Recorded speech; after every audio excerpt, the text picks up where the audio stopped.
नमस्कार दोस्तों, आप सबका स्वागत है आपके अपने YouTube चैनल पर। रेट लेवल प्रथम की जो साइंस का सिलेबस था उसके अंदर अपन का टॉपिक चल रहा था सेल बायोलॉजी या साइटोलॉजी।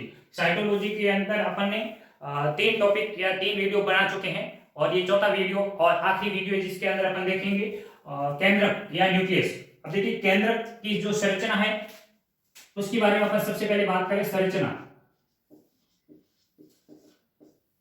तो देखिए जो एक यूकैरियोटिक सेल होती है उसके मध्य में केंद्रक उपस्थित होता है, सुविकसित व दोहरी झिल्ली द्वारा आवृत।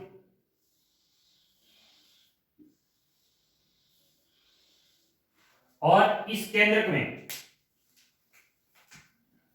एक कोशिका के चारों जो केंद्र है, केंद्र के चारों तरफ कोशिका द्रव्य भरा होता है और जो कोशिका होती है उसके मध्य में क्या पाया जाता है, केंद्रक उपस्थित होता है। और केंद्र के अंदर क्या क्या वस्तु होती है तो देखिए इसके अंदर एक तो क्रोमेटिन जाल, क्रोमेटिन जाल व केंद्रिका, केंद्रिका न्यूक्लियोलस व क्रोमेटिन जाल व इसके अलावा इसके अंदर केंद्रक द्रव्य भी पाया जाता है। केंद्रक द्रव्य। अब देखो संरचना के अंदर अपन देखें तो एक तो होती है केंद्रक झिल्ली, केंद्रक झिल्ली नंबर 1 केंद्रक झिल्ली जो कि क्या होती है, दोहरी केंद्रक झिल्ली, दोहरी केंद्रक झिल्ली। और इसके अलावा इसके अंदर क्रोमेटिन जाल, क्रोमेटिन जाल जो कोशिका विभाजन के समय क्रोमेटिन या गुणसूत्रों के अंदर बदल जाता है। नंबर 3 इसके अंदर केंद्रिका उपस्थित होती है जिसके ऊपर किसी प्रकार की झिल्ली नहीं पाई जाती है। नंबर 4 केंद्रक द्रव्य, केंद्रक द्रव्य। ये सारी चीजें किसके अंदर होती हैं, एक सुविकसित केंद्र के अंदर पाई जाती हैं। तो अपन बात करते हैं केंद्रक के बारे में। तो यह तो इसकी क्या होगी, एक संरचना होगी, नॉर्मल जो संरचना होती है केंद्रक की। उसके बाद अपन बात करते हैं केंद्रक के अंदर जो मुख्य बिंदु है या जो अपन के एग्जाम के अंदर जो क्वेश्चन बनने हैं उसके अंदर तो सबसे पहले आप ध्यान रखोगे केंद्रक की जो खोज है वह रॉबर्ट ब्राउन ने की थी। रॉबर्ट ब्राउन नामक व्यक्ति ने 1821 के अंदर इसकी क्या की थी, खोज की थी। अब देखिए जो यूकैरियोटिक कोशिका के अंदर जो केंद्रक होता है वह सुविकसित होता है। यूकैरियोटिक सेल में दोहरी झिल्ली, दोहरी झिल्ली द्वारा आवृत, आवृत क्या पाया जाता है, केंद्रक पाया जाता है, केंद्रक पाया जाता है। फिर देखिए जो प्रोकैरियोटिक सेल होती है उसका जो केंद्रक होता है वह सुविकसित नहीं होता है, यानी वह अधिक विकसित नहीं होता है। प्रोकैरियोटिक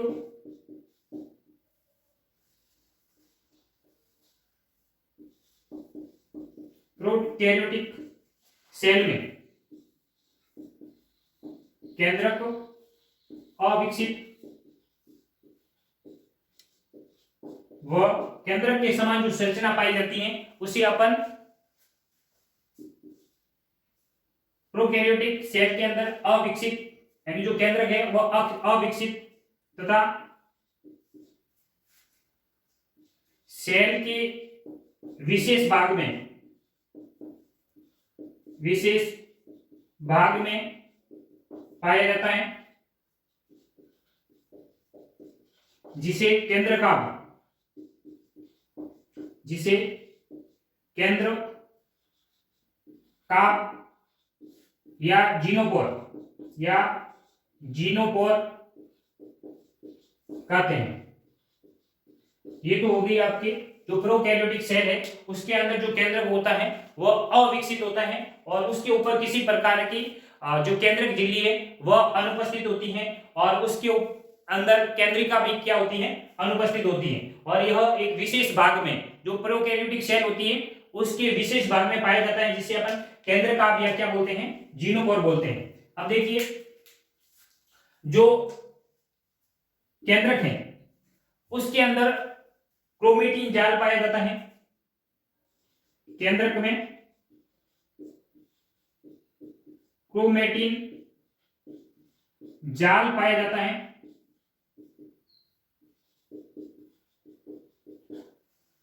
केंद्रक में क्या पाया जाता है, क्रोमेटिन जाल पाया जाता है जो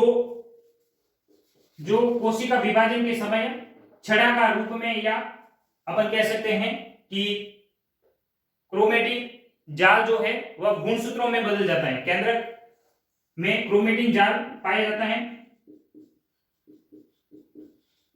और यह कोशिका विभाजन के समय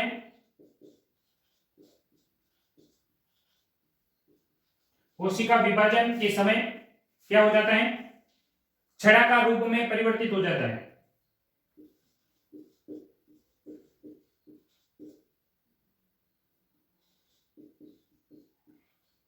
छड़ा का रूप में परिवर्तित हो जाता है। खोज किसने की, केंद्र की रॉबर्ट ब्राउन ने की थी 1831 के अंदर। यूकैरियोटिक कोशिका के अंदर दोहरी झिल्ली द्वारा आवृत केंद्रक पाया जाता है जबकि प्रोकैरियोटिक सेल के अंदर केंद्रक अविकसित व सेल के विशेष भाग में पाया जाता है जिसे अपन क्या बोलते हैं, केंद्रकाभ या जीनोपोर या न्यूक्लियोइड कहते हैं। केंद्रक क्रोमेटिन जाल, केंद्रक में क्रोमेटिन जाल पाया जाता है और ये कोशिका विभाजन के समय छड़ाकार रूप में परिवर्तित हो जाता है जिसे अपन गुणसूत्र कहते हैं, जिसे अपन क्या बोलते हैं, गुणसूत्र कहते हैं। फिर अपन नेक्स्ट बात करें तो जो गुणसूत्र है या क्रोमेटिन है वो किसके बने होते हैं, तो अपन को ध्यान में रखना है जो क्रोमेटिन है वह डीएनए व प्रोटीन से मिलकर बने होते हैं। अब देखो बहुत अच्छा क्वेश्चन बन सकता है कि क्रोमेटिन किसके बने होते हैं, क्रोमेटिन या गुणसूत्र। क्रोमेटिन या अपन बात करें गुणसूत्र की, तो गुणसूत्र किसके बने हुए होते हैं, तो अपन को ध्यान में रखना है एक तो डीएनए व प्रोटीन के। अब इसके अंदर प्रोटीन कौन सा हो सकता है, एक तो हिस्टोन प्रोटीन, हिस्टोन व नॉन हिस्टोन प्रोटीन से मिलकर बने होते हैं, नॉन हिस्टोन प्रोटीन से मिलकर बने होते हैं। फिर देखिए जो डीएनए है, डीएनए कोशिका के अंदर एक अणु के रूप में पाया जाता है। डीएनए कोशिका में पाया जाने वाला सबसे बड़ा अणु है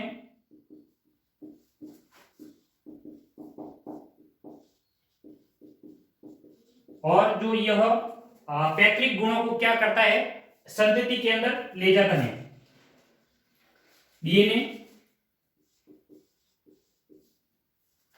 आनुवांशिक गुणों को, आनुवांशिक जो लक्षण है, आनुवांशिक लक्षणों को संतति के अंदर लेके जाता है, संतति में ले जाता है। और एक डीएनए के अंदर कोशिका के संगठन व निर्माण की समस्त सूचनाएं होती हैं। डीएनए में कोशिका निर्माण व संगठन की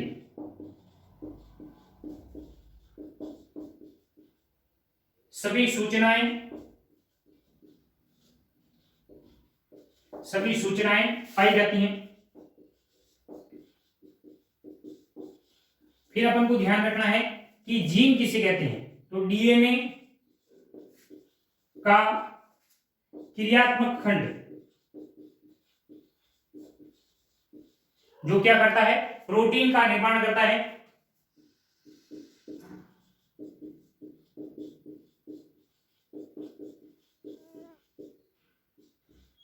निर्माण करता है, उसे अपन क्या बोलते हैं, जीन कहते हैं।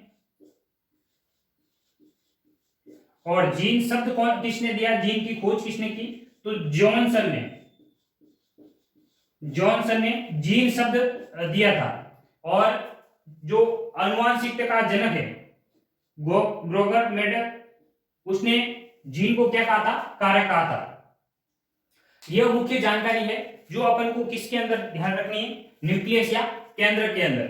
अब देखिए, इसके बाद अपन बात करते हैं कोशिका के प्रकार की।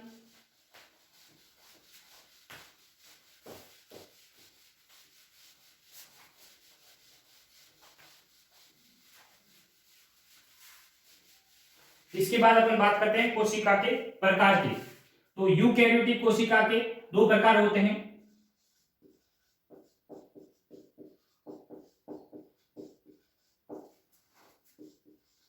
सेल के टाइप या प्रकार।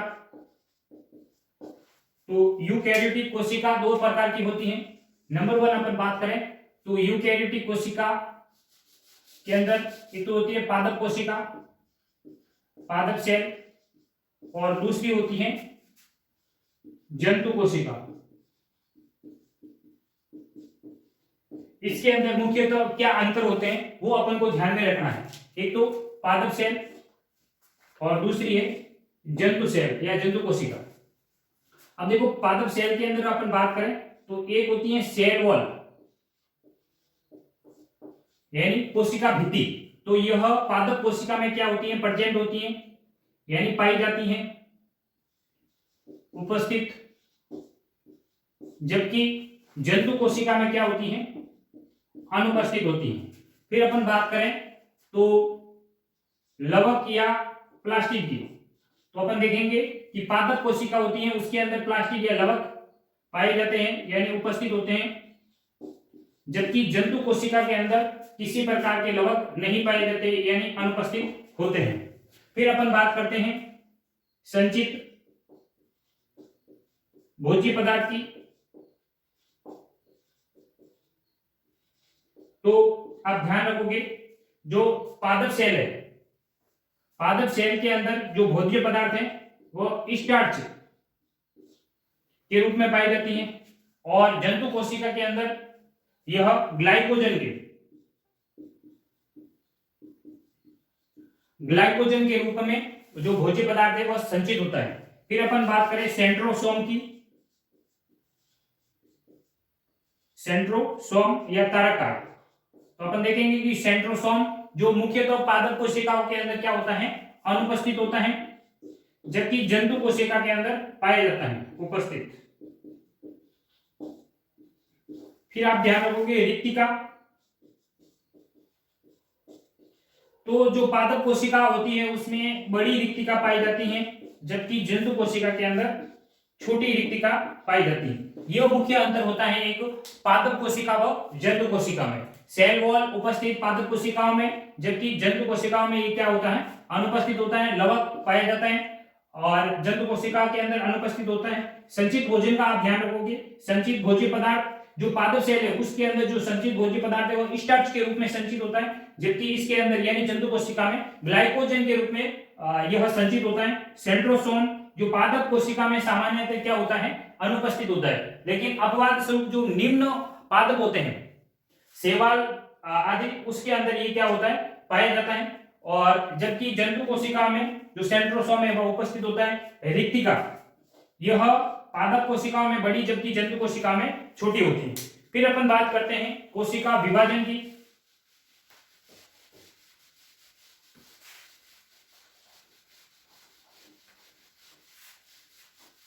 कोशिका विभाजन की, तो देखिए कोशिका विभाजन की अपन बात करें तो कोशिका विभाजन कहते किसे हैं, तो सबसे पहले अपन को ध्यान में रखना कोशिका विभाजन पैतृक कोशिका के द्वारा, पैतृक कोशिका के द्वारा संतति कोशिकाओं का निर्माण, संतति कोशिकाओं का निर्माण होना को अपन क्या बोलते हैं? कोशिका विभाजन कहते हैं।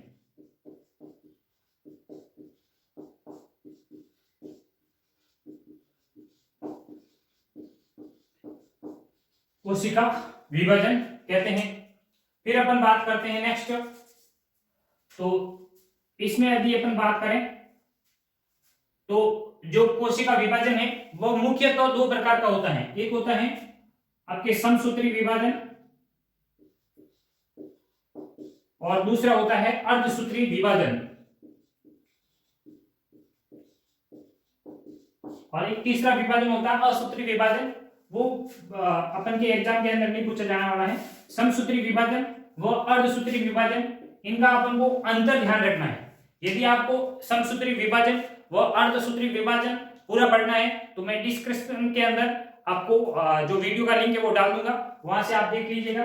अपन समसूत्री विभाजन व अर्धसूत्री विभाजन का जो मुख्य अंतर है वह देखते हैं। तो देखिए, समसूत्री विभाजन है यह मुख्यतः कायिक कोशिकाओं के अंदर, यानी जो कायिक सेल है, कायिक सेल में पाया जाता है। जबकि जो अर्धसूत्री विभाजन है ये जेनेटिक सेल, जेनेटिक कोशिकाओं में, कोशिका में पाया जाता है, पाया जाता है। फिर देखिए, जो समसूत्री विभाजन है इसके अंदर एक मात्रक या एक पैतृक कोशिकाओं के द्वारा दो संतति कोशिकाओं का निर्माण होता है। एक मात्रक सेल से दो संतति कोशिकाओं का या दो पुत्री कोशिकाओं का निर्माण होता है। एक मात्रक सेल से दो पुत्री कोशिकाओं का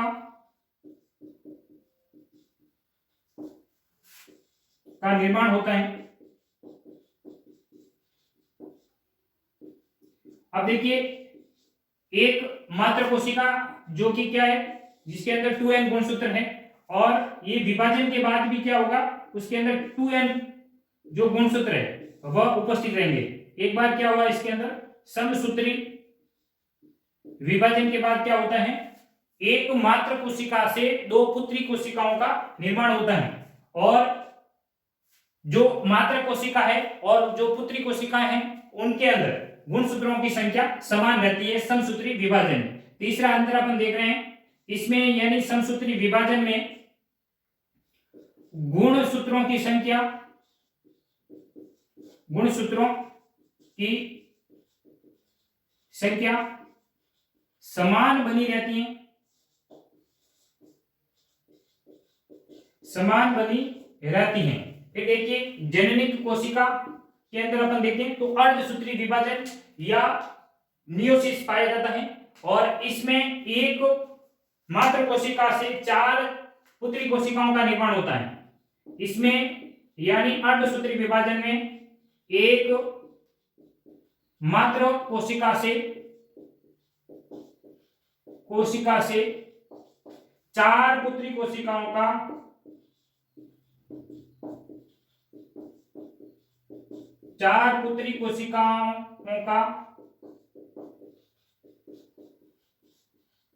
निर्माण होता है। फिर अपन को ध्यान में रखना है कि अर्धसूत्री विभाजन में जो मात्र कोशिका है उसके अंदर 2n गुणसूत्र हैं, तो पुत्री कोशिकाओं के अंदर जो प्रथम अर्धसूत्री विभाजन होता है उसके अंदर, यानी फर्स्ट मियोसिस के अंदर दो पुत्री कोशिकाओं का निर्माण होगा, और जो गुणसूत्रों की संख्या है वह आधी रह जाती है। फिर जो मियोसिस सेकंड होता है वह समसूत्री विभाजन के समान होता है, और गुणसूत्रों की संख्या समान बनी रहती है। सेकंड समसूत्री विभाजन या मियोसिस सेकंड, इसमें क्या होगा, ये समसूत्री विभाजन के समान होता है और गुणसूत्रों की संख्या इसमें समान बनी रहती है। अब देखिए यदि आपसे पूछा जाए अर्धसूत्री जो विभाजन है उसमें गुणसूत्रों की संख्या कैसी होती है, तो ये आधी रह जाती है। इसमें गुणसूत्रों की संख्या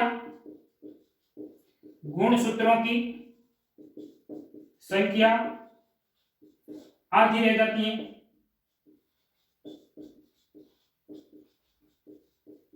यानी यदि मात्र कोशिका के अंदर 2n गुणसूत्र हैं तो पुत्री कोशिकाओं के अंदर क्या होगा, जो गुणसूत्र है वो आधे रह जाते हैं। अब देखिए समसूत्री विभाजन का अपन देखें तो ये मुख्यतः कोशिका के मरम्मत के अंदर कार्य करती हैं।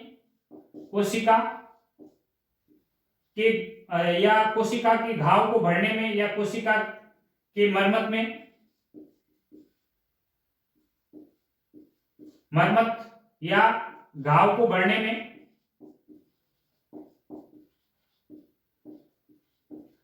में एक समसूत्री विभाजन कार्य करती है, जबकि अर्धसूत्री विभाजन के द्वारा युग्मकों का निर्माण होता है। इसके द्वारा युग्मकों का निर्माण होता है। यदि आपसे पूछा जाए निम्न में से किस विभाजन के द्वारा युग्मकों का निर्माण होता है, तो अर्धसूत्री विभाजन के द्वारा युग्मकों का निर्माण होता है। यह घाव भरने में या कोशिका की मरम्मत में कौन सा विभाजन उपयोग में आता है या कौन से विभाजन के द्वारा भरा जाता है, तो समसूत्री विभाजन के द्वारा जो घाव है वो भर जाते हैं। तो यह जो मुख्य अपन के अर्धसूत्री और समसूत्री विभाजन के अंदर अंतर थे वो अपन पढ़ चुके हैं। नेक्स्ट वीडियो में अपन देखेंगे जो रीट लेवल प्रथम का जो सिलेबस है उसके अनुसार अपन केमिस्ट्री का एक टॉपिक लेंगे, केमिकल व फिजिकल चेंजेस, रासायनिक परिवर्तन व भौतिक परिवर्तन। तो आज के लिए इतना ही। नेक्स्ट वीडियो में अपन पढ़ेंगे केमिकल चेंजेस व फिजिकल चेंजेस। जय हिंद, जय भारत।